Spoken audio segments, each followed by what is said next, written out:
Well, look at who is behind all this. Let's start with Germany. On April 14th, Zelensky was in Berlin for the so-called consultations with the leadership of Germany. Their result was the signing of 10 agreements, including those on the supply and production of missiles and drones. A new so-called military package worth 4 billion euros was coordinated with Germany. An agreement was reached on German investments of 300 million euros to increase the production of Ukrainian long-range weapons. No, not school equipment, not medical equipment, and not even equipment for agricultural work.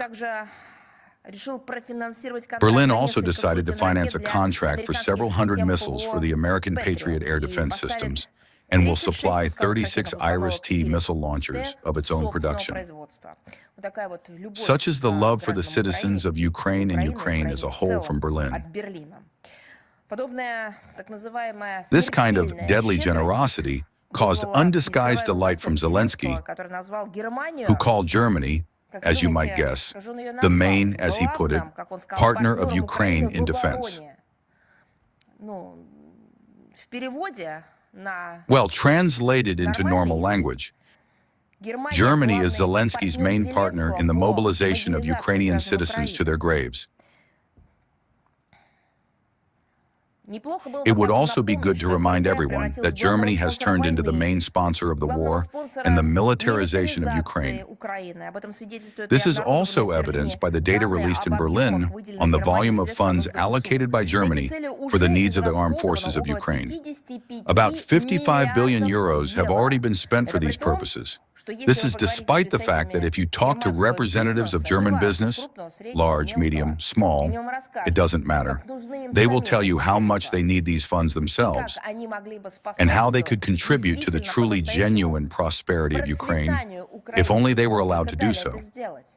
But the prosperity of Ukraine, from the point of view of those in charge in Berlin, for some reason falls to that part which is underground. Apparently, that is how they see those very flowers, the flowers of evil. In 2026, the provision of another 11.5 billion euros is planned. An additional bonus for Kiev was the intention stated by German Chancellor Merz for Berlin to facilitate the return to their homeland of Ukrainian citizens who found refuge in Germany to ensure its defense capability and integrity. However, such gifts, of course, were hardly free. In exchange from Zelensky, well, this is obvious, they demanded compensation in the form of tightening mobilization. And what does that mean? The killing of Ukrainian citizens. This is planned to be done by lowering the conscription age, as well as the recruitment, as we had assumed, of women, and also by granting access, quite naturally, to Ukraine's natural resources. An agreement with Berlin on cooperation in the development of Ukrainian mineral resources was reached during the aforementioned so-called consultations. How do you like this business on the blood of Ukrainian citizens? And not only, by the way, citizens of Ukraine. Armaments and colossal monetary funds are allocated for the militarization of Ukraine.